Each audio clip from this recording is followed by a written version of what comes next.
रमजान के पूरे 30 रोज बाद ईद आई है। कितना मनोहर, कितना सुहाना प्रभात है। कुछ वृक्षों पर कुछ अजीब हरियाली है, खेतों में कुछ अजीब रौनक है, आसमान पर कुछ अजीब लालिमा है। आज का सूर्य देखो कितना प्यारा, कितना शीतल है, मानो संसार को ईद की बधाई दे रहा है। गांव में कितनी हलचल है, ईदगाह जाने की तैयारियां हो रही हैं।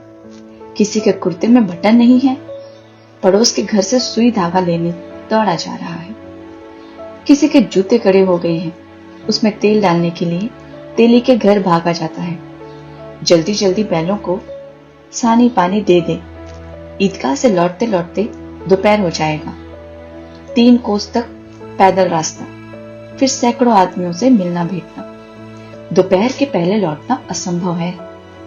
लड़के सबसे ज्यादा प्रसन्न हैं। किसी ने 1 रोजा रखा है, वह भी दोपहर तक, किसी ने वह भी नहीं। लेकिन ईदगाह जाने की खुशी उनके हिस्से की चीज है। रोजे बड़े बूढ़ों के लिए होंगे, उनके लिए तो ईद है। रोज ईद का नाम रखते थे, आज वह आ गई। अब जल्दी पड़ी है कि लोग ईदगाह क्यों नहीं चलते। इन्हें गृहस्थी की चिंताओं से क्या प्रयोजन। सेवैयों के लिए दूध और शक्कर घर में है या नहीं, इनकी बला से ये तो सेवैयां खाएंगे। वो क्या जाने कि अब्बाजान क्यों बदहवास चौधरी कायम अली के घर दौड़े जा रहे हैं। उन्हें क्या खबर कि चौधरी आज आंखें बदल ले तो यह सारी ईद मुहर्रम हो जाए। उनकी अपनी जेबों में तो कुबेर का धन भरा हुआ है। बार बार जेब से अपना खजाना निकालकर गिनते हैं और खुश होकर फिर रख लेते हैं। महमूद गिनता है, 1, 2, 10, 12। उसके पास 12 पैसे हैं। मोहसिन के पास 1, 2, 3, 8, 9, 15 पैसे हैं। इन्हीं अनगिनती पैसों में अनगिनती चीजें लाएंगे, खिलौने, मिठाइयां, बिगुल, गेंद और जाने क्या क्या। और सबसे ज्यादा प्रसन्न है हामिद। वह 4-5 साल का गरीब सूरत दुबला पतला लड़का, जिसका बाप गत वर्ष हैजे की भेंट हो गया और माँ न जाने क्यों पीली होती होती एक दिन मर गई। किसी को पता न चला क्या बीमारी है। कहती तो कौन सुनने वाला था। दिल पर जो कुछ बीतती थी वह दिल में ही सहती थी, और जब न सहा गया तो संसार से विदा हो गई। अब हामिद अपनी बूढ़ी दादी अमीना की गोद में सोता है और उतना ही प्रसन्न है। उसके अब्बा जान रुपए कमाने गए हैं, बहुत सी थैलियां लेकर आएंगे। अम्मी जान अल्लाह मियाँ के घर से उसके लिए बड़ी अच्छी अच्छी चीजें लाने गई है, इसलिए हामिद प्रसन्न है। आशा तो बड़ी चीज है, और फिर बच्चों की आशा, उनकी कल्पना तो राई का पर्वत बना लेती है। हामिद के पांव में जूते नहीं है, सिर पर एक पुरानी धुरानी टोपी है जिसका गोटा काला पड़ गया। फिर भी वह प्रसन्न है। जब उसके अब्बा जान थैलियां और अम्मी जान नियामतें लेके आएंगे तो वह दिल के अरमान निकाल लेगा। तब देखेगा महमूद, मोहसिन, नूरे और सम्मी कहां से उतने पैसे निकालेंगे। अब आगे नमीना अपने कोटे में बैठी रो रही है। आज ईद का दिन और उसके घर में दाना नहीं। आज आबिद होता तो क्या इसी तरह ईद आती और चली जाती। इस अंधकार और निराशा में वह डूबी जा रही है। किसने बुलाया था इस निगौड़ी ईद को। इस घर में उसका काम नहीं, लेकिन हामिद, उसे किसी के मरने जीने से क्या मतलब। उसके अंदर प्रकाश है, बाहर आशा। विपत्ति अपना सारा दलबल लेकर आए, हामिद की आनंद भरी चितवन उसका विध्वंस कर देगी।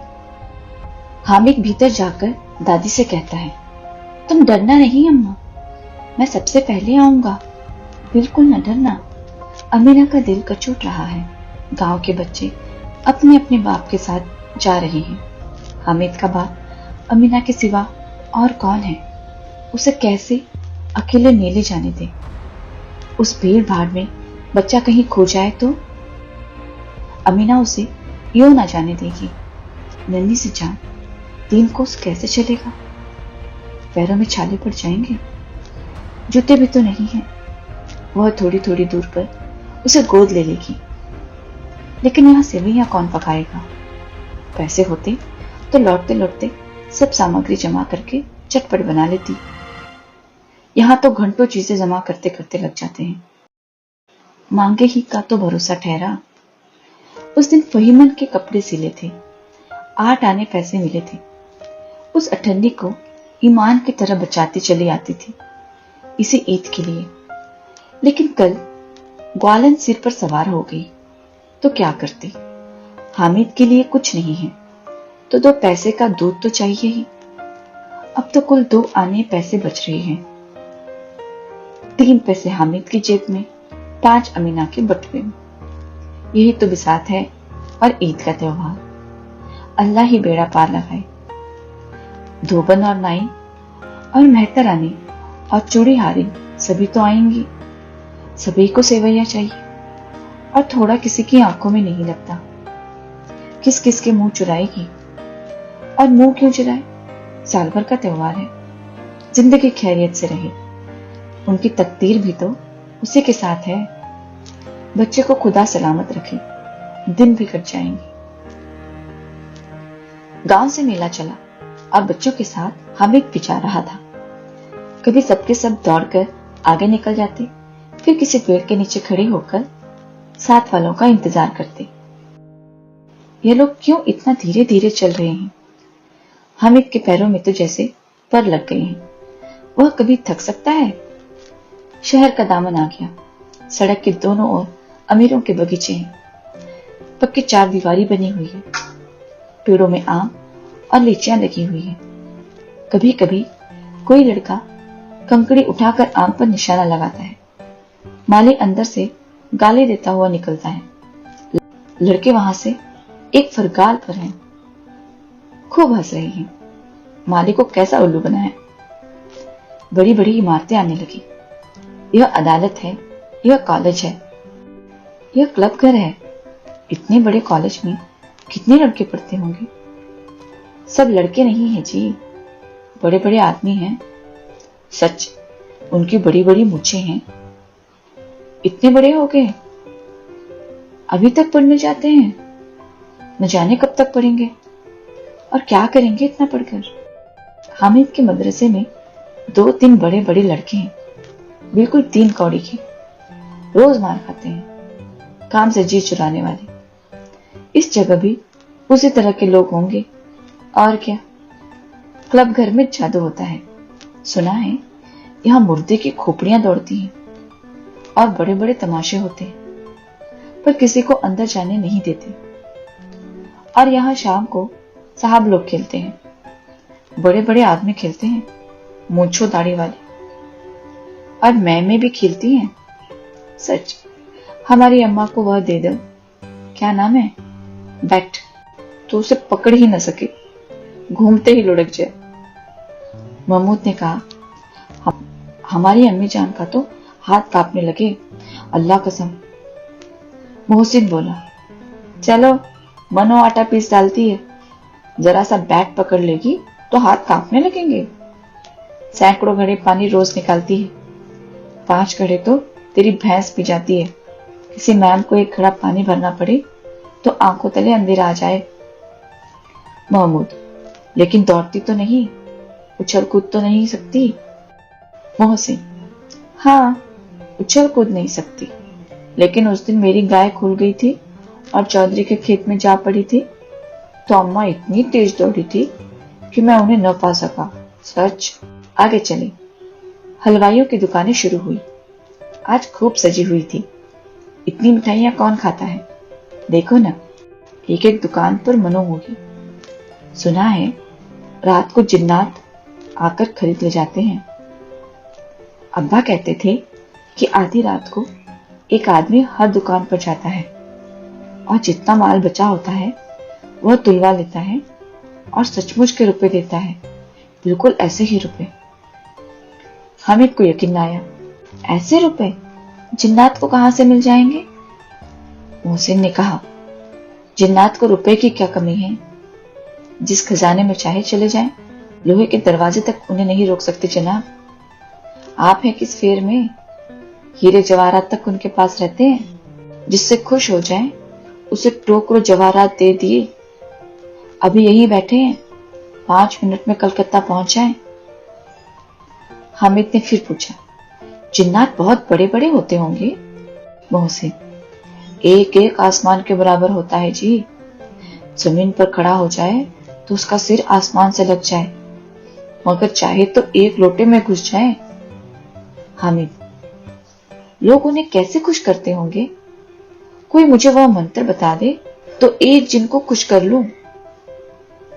मोहसिन, अब यह तो मैं नहीं जानता, लेकिन चौधरी साहब के काबू में बहुत से जिन्नात हैं। कोई चीज चोरी जाए, चौधरी साहब उसका पता लगा देंगे और चोर का नाम भी बता देंगे। जुमराती का बचवा उस दिन खो गया था। 3 दिन हैरान हुए, कहीं न मिला। तब झक मारकर चौधरी के पास गए। चौधरी ने तुरंत बता दिया, मवेशी खाने में है वो, और वही मिला। जिन्नात आकर उन्हें सारी जहान की खबर दे देता है। अब उसकी समझ में आ गया कि चौधरी के पास क्यों इतना धन है, क्यों उनका इतना सम्मान होता है। आगे चले, यह पुलिस लाइन है। यही सब कांस्टेबल कवायद करते हैं। रैटन, फाइफो रात को बेचारे घूम घूम कर पहरा देते हैं, नहीं चोरियां हो जाए। मोहसिन ने प्रतिवाद किया, यह कांस्टेबल पहरा देते हैं? तभी तुम बहुत जानते हो। अजी हजरत यही चोरी कराते हैं। शहर के जितने चोर डाकू हैं सब इनसे मिले रहते हैं। रात को ये लोग चोरों से तो कहते हैं चोरी करो, और आप दूसरे मोहल्ले में जाकर जागते रहो पुकारते हैं। तभी इन लोगों के पास इतने रुपए आते हैं। मेरे मामू एक थाने में कांस्टेबल है, 20 रुपया महीना पाते हैं, लेकिन 50 रुपए घर भेजते हैं। अल्लाह कसम, मैंने एक बार पूछा था मामू से, आप इतने रुपए कहां से पाते हो? हंसकर कहने लगे, बेटा अल्लाह देता है। फिर आप ही बोले, हम लोग चाहे तो एक दिन में लाखों मार लाएं। हम तो इतना ही लेते हैं जिसमें अपनी बदनामी ना हो और नौकरी न चली जाए। हामिद ने पूछा, यह लोग चोरी करवाते हैं तो कोई इन्हें पकड़ता नहीं? मोहसिन उसकी नादानी पर दया दिखाकर बोला, अरे पागल, इन्हें कौन पकड़ेगा? पकड़ने वाले तो ये लोग खुद हैं, लेकिन अल्लाह इन्हें सजा भी खूब देता है। हराम का माल हराम में जाता है। थोड़े ही दिन हुए मामू के घर में आग लग गई, सारी लेई पूंजी जल गई, एक बर्तन तक न बचा। कई दिन पेड़ के नीचे सोए, अल्लाह कसम पेड़ के नीचे। फिर न जाने कहां से 100 कर्ज लाए तो बर्तन भांडे आए। हामिद, 100 तो 50 से ज्यादा होते हैं। कहां 50, कहां 100? 50 एक थैली भर होता है, 100 तो 2 थैलियों में भी न आए। अब बस्ती घनी होने लगी। ईदगाह जाने वालों की टोलियां नजर आने लगी, एक से एक भड़कीले वस्त्र पहने हुए। कोई इक्के तांगे पर सवार, कोई मोटर पर। सभी इत्र में बसे, सभी के दिलों में उमंग। ग्रामीणों का यह छोटा सा दल अपनी विपन्नता से बेखबर, संतोष और धैर्य में मग्न चला जा रहा था। बच्चों के लिए नगर की सभी चीजें अनोखी थी। जिस चीज की ओर ताकते ही रह जाते। और पीछे से बराबर हॉर्न की आवाज होने पर भी न चीखते। हामिद तो मोटर के नीचे आते आते बचा। सहसा ईदगाह नजर आया। ऊपर इमली के घने वृक्षों की छाया है, नीचे पक्का फर्श है जिस पर जाजिम बिछा हुआ है, और रोजेदारों की पंक्तियां एक के पीछे एक न जाने कहां तक चली गई हैं, पक्के जगत के नीचे तक, जहां जाजिम भी नहीं है। नए आने वाले आकर पीछे के कतार में खड़े हो जाते हैं। आगे जगह नहीं है। यहाँ कोई धन और पद नहीं देखता। इस्लाम की निगाह में सब बराबर हैं। इन ग्रामीणों ने भी वजू किया और पिछली पंक्ति में खड़े हो गए। कितना सुंदर संचालन। कितनी सुंदर व्यवस्था। लाखों सिर एक साथ सिजदे में झुक जाते हैं, फिर सबके सब एक साथ खड़े हो जाते हैं, एक साथ झुकते हैं और एक साथ घुटनों के बल बैठ जाते हैं। कई बार यही क्रिया होती है, जैसे बिजली की लाखों बत्तियां एक साथ प्रदीप्त हो और एक साथ बुझ जाएं, और यही क्रम चलता रहे। कितना अपूर्व दृश्य था, जिसके सामूहिक क्रियाएं, विस्तार और अनंतता हृदय को श्रद्धा, गर्व और आत्मानंद से भर देती थी। मानो भ्रातृत्व का एक सूत्र इन समस्त आत्माओं को एक लड़ी में पिरोए हुए है।